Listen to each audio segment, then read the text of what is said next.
Hello guys, मैं आज आपके लिए लेकर के आई हूँ कारक और उसके भेद। कारक में से हर कॉम्पिटिटिव एग्जाम में 1 या 2 नंबर का क्वेश्चन लगभग आ ही जाता है, इसलिए इसको थोड़ा सा ध्यान से पढ़िएगा। और अगर एक बार ये वीडियो आप सुन लोगे तो फिर दोबारा पढ़ने की ज़रूरत नहीं पड़ेगी। अब मैं स्टार्ट करती हूँ। कारक किसे कहते हैं? कारक संज्ञा या सर्वनाम का वह रूप है जो क्रिया के साथ उनका संबंध बताता है। कारक किसे कहते हैं? जो क्रिया के साथ संज्ञा और सर्वनाम का संबंध बताता है, कारक कहलाता है। या कारक वह व्याकरणिक कोटि है जो वाक्य में आए संज्ञा या सर्वनाम का क्रिया के साथ संबंध बताता है। उसे जैसे मोहन ने कुत्ते को डंडे से मारा। मोहन ने अगर अंडरलाइन कर रखा है तो मोहन ने में पूछ लिया जाएगी कौन सा कारक है, तो मोहन ने में ने विभक्ति आने के कारण यहाँ कर्ता कारक है। कुत्ते को विभक्ति लगने के कारण कुत्ते को कर्म कारक है। डंडे से मारा तो डंडे से करण कारक है।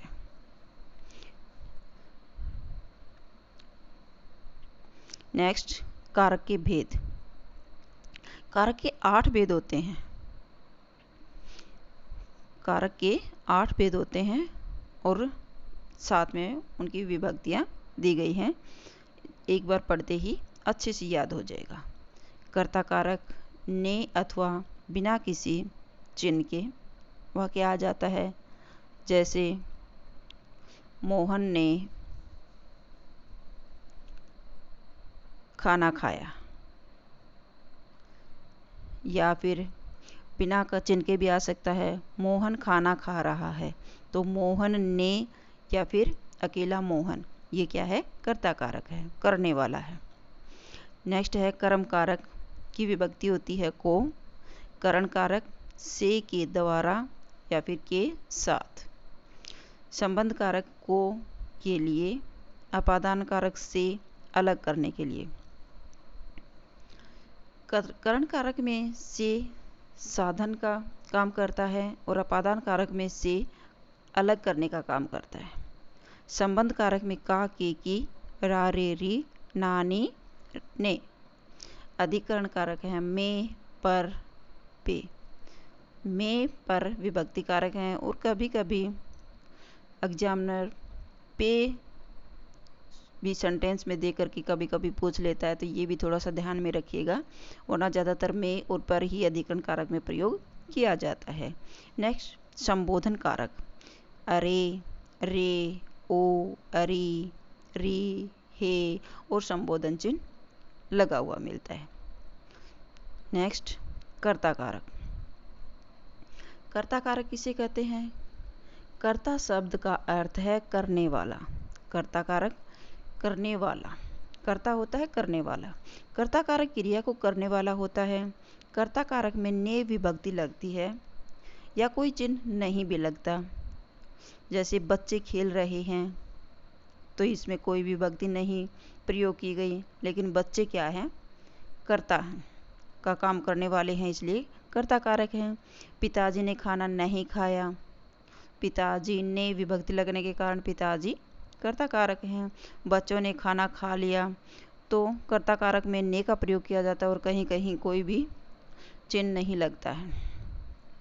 नेक्स्ट है कर्म कारक। कर्म कारक है क्रिया के कार्य का फल जिस पर पड़ता है वह कर्म कारक कहलाता है। कर्म कारक क्रिया के कार्य का फल जिस पर पड़ता है वह कर्म कारक कहलाता है। इसका विभक्ति चिन्ह को है। यह चिन्ह भी बहुत से स्थानों पर नहीं लगता। जैसे मोहन ने सांप को मारा तो सांप को कर्म कारक है।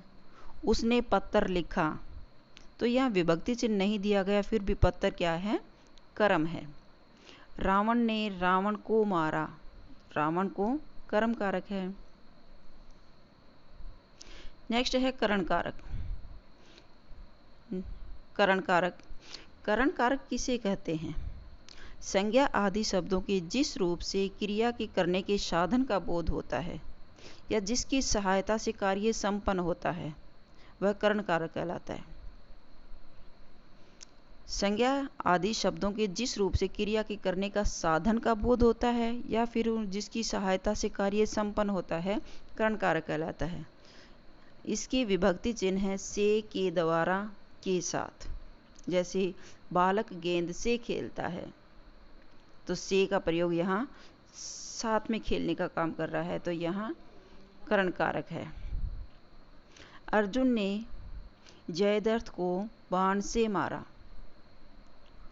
तो बाण एक यहाँ साधन का काम कर रहा है, इसलिए यहाँ करण कारक है। नेक्स्ट क्वेश्चन है संप्रदान कारक। संप्रदान कारक, संप्रदान कारक किसे कहते हैं? संप्रदान का अर्थ है देना। कर्ता जिसके लिए कुछ कार्य करता है अथवा जिसे कुछ किया जाए या जिसके लिए कोई कार्य किया जाता है उसे संप्रदान कारक कहते हैं। इसकी विभक्ति चिन्ह को और के लिए होती है। संप्रदान का अर्थ होता है देना। यह देने के लिए प्रयोग किया जाता है। कर्ता कारक जिसके लिए कुछ कार्य करता है अथवा जिसे कुछ दिया जाए या जिसके लिए कोई कार्य किया जाता है उसे संप्रदान कारक कहते हैं। इसमें को और के लिए की विभक्ति का प्रयोग किया जाता है। जैसे गरीबों को खाना दो, तो खाना किसको दिया जा रहा है? गरीबों को। देने का भाव प्रकट हो रहा है, इसलिए यहाँ संप्रदान कारक है। मोहन गरीबों को दान देता है, तो मोहन गरीबों को क्या देता है? दान देता है, तो देने का भाव प्रकट हो रहा है, तो संप्रदान कारक है। मैं सूरज के लिए चाय बनाता हूँ, किसके लिए बना रहा है? सूरज के लिए बना रहा है, तो इसमें भी देने का भाव, इसलिए संप्रदान कारक है। नेक्स्ट है अपादान कारक। अपादान कारक किसे कहते हैं? संज्ञा के जिस रूप से एक वस्तु का दूसरी वस्तु से अलग होना पाया जाए वह अपादान कारक कहलाता है। अपादान कारक में एक वस्तु दूसरी वस्तु से अलग होती हुई दिखाई देती है, वह वहाँ अपादान कारक होता है। इसका विभक्ति चिन्ह से है। जैसे बच्चा छत से गिर गया, तो छत से गिर करके बच्चा अलग हो गया है। संगीता घोड़े से गिर गई है, तो इसमें छत से गिरना, घोड़े से गिरना अलग होने का भाव प्रकट कर रहा है, इसलिए यह अपादान कारक है। नेक्स्ट है संबंध कारक। संबंध कारक किसे कहते हैं? संबंध कारक जोड़ने का काम करता है। शब्द के जिस रूप से किसी एक वस्तु का दूसरी वस्तु से संबंध प्रकट करता है वह संबंध कारक कहलाता है। इसका विभक्ति चिन्ह है का, के, की, रा, रे, री है। इसकी विभक्तियां संज्ञा, लिंग, वचन के अनुसार बदल जाती हैं। जैसे वह रमेश का बेटा है, रमेश का संबंध कारक है। यह कमला की गाय है, कमला की यहाँ संबंध कारक है। मेरा बेटा, मेरी बेटी, हमारे बच्चे आदि संबंध कारक में प्रयोग किया जाता है। नेक्स्ट है अधिकरण कारक। अधिकरण कारक किसे कहते हैं? शब्द के जिस रूप से क्रिया के आधार का बोध होता है उसे अधिकरण कारक कहते हैं। अधिकरण कारक में आधार का बोध होता है। इसके विभक्ति चिन्ह है में, पर हैं। जैसे पानी में मछली रहती है, तो मछली का आधार है पानी में। पुस्तक मेज पर है, तो पुस्तक का आधार है मेज पर, तो यह अधिकरण कारक है। नेक्स्ट है संबोधन कारक। संबोधन कारक किसे कहते हैं? जिससे किसी को बुलाने या सचेत करने का भाव प्रकट होता है उसे संबोधन कारक कहते हैं। तो संबोधन का अर्थ है पुकारना और बुलाना। तो इसमें संबोधन चिन्ह का भी प्रयोग किया जाता है। जैसे अरे भैया, क्यों रो रहे हो, ये ओ गलती से लिखा गया, यहाँ रो है, क्यों रो रहे हो, हे गोपाल यहाँ आओ। तो यहाँ संबोधन चिन्ह होने के कारण या फिर हे, अरे का प्रयोग होने के कारण संबोधन कारक है। नेक्स्ट है कारक के भेद। एक बार मैंने यहाँ थोड़ा सा संक्षिप्त रूप में समझाने के लिए इसका शॉर्ट रूप में लिखा है, एक बार पढ़ते ही सबकी डेफिनेशन याद हो जाएगी, तो एक बार रिपीट कर लीजिएगा, कारक के भेद कभी भूल नहीं पाओगे। कर्म दे दिया गया है, कारक हैं, फिर उनकी विभक्ति चिन्ह है और फिर उनका अर्थ यानी उनका डेफिनेशन। कर्ता कारक है, ने इसका विभक्ति चिन्ह है और काम करने वाला कर्ता की डेफिनेशन है। नेक्स्ट है कर्म। कर्म का चिन्ह है को, अर्थ है जिस पर काम का प्रभाव पड़े।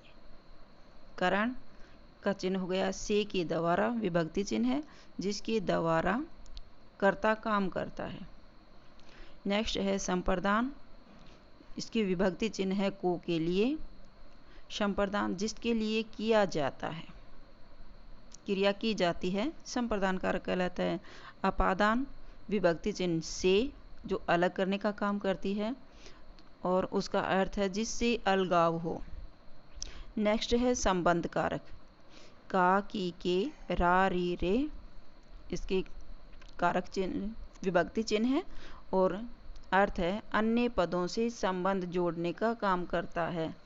नेक्स्ट है अधिकरण कारक, इसमें विभक्ति चिन्ह है में और पर और इसका अर्थ है क्रिया का आधार। नेक्स्ट है संबोधन कारक, हे, अरे, अजी और संबोधन चिन्ह का प्रयोग किया जाता है और इसका अर्थ है किसी को पुकारना और बुलाना। नेक्स्ट है कर्म कारक और संप्रदान कारक में अंतर, क्योंकि कर्म कारक में भी को विभक्ति का प्रयोग किया जाता है और संप्रदान कारक में भी को विभक्ति का प्रयोग किया जाता है, तो इनको हम पहचानेंगे कैसे। लगभग इन्हीं में से क्वेश्चन हर कॉम्पिटिटिव एग्जाम में पूछ लिया जाता है, क्योंकि इन दोनों की विभक्ति सेम होती हैं तो बच्चों को अच्छे से समझ में नहीं आता, तो वो संप्रदान को कर्म कारक कर लेते हैं, कर्म कारक को संप्रदान कारक में आंसर दे देते हैं। तो इसको थोड़ा सा ध्यान से सुनिएगा। इन दोनों कारकों में को विभक्ति का प्रयोग किया जाता है। कर्म कारक और संप्रदान कारक में दोनों कारकों में को विभक्ति का प्रयोग किया जाता है। लेकिन कर्म कारक में क्रिया के व्यापार का फल कर्म पर पड़ता है। कर्म कारक में क्रिया के व्यापार का फल कर्म पर पड़ता है और संप्रदान कारक में देने के भाव में या उपकार के भाव में को का प्रयोग किया जाता है।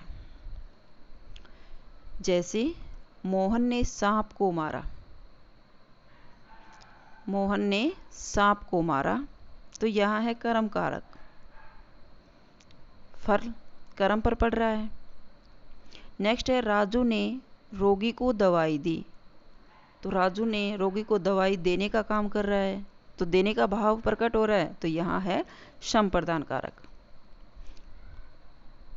नेक्स्ट है करण कारक और अपादान कारक में अंतर। करण कारक और अपादान कारक में भी से का प्रयोग किया जाता है, तो इसको हम कैसे पहचानेंगे, इसमें अंतर क्या है। करण और अपादान दोनों कारकों में ही से विभक्ति का प्रयोग होता है, परंतु अर्थ के आधार पर दोनों में अंतर होता है। करण कारक में जहाँ पर से का प्रयोग साधन के लिए होता है, करण कारक में से का प्रयोग किस लिए किया जाता है, साधन के लिए किया जाता है। वहीं पर अपादान कारक में से का प्रयोग अलग होने के लिए किया जाता है। करण कारक में से का प्रयोग साधन के लिए किया जाता है और अपादान कारक में से का प्रयोग अलग होने के लिए किया जाता है। यही इसमें पहचान है। जैसे मैं कलम से लिखता हूँ, कलम से लिखने का काम कर रहा है, तो कलम और कॉपी का काम साथ में हो रहा है, तो करण कारक है। कलम यहाँ लिखने का एक साधन है। गंगा हिमालय से निकलती है, गंगा हिमालय से निकलकर अलग हो रही है, तो यहाँ है अपादान कारक। इसको एक बार अच्छे से पढ़ लीजिए। करण कारक और अपादान कारक में अंतर, कर्म कारक और संप्रदान कारक को अच्छे से समझ लेना। आपका कर्म कारक का चैप्टर यहीं कंप्लीट होता है। अगर आपको मेरी वीडियो अच्छी लगी हो तो शेयर कीजिए, लाइक कीजिए और सब्सक्राइब करना न भूलें। Thank you.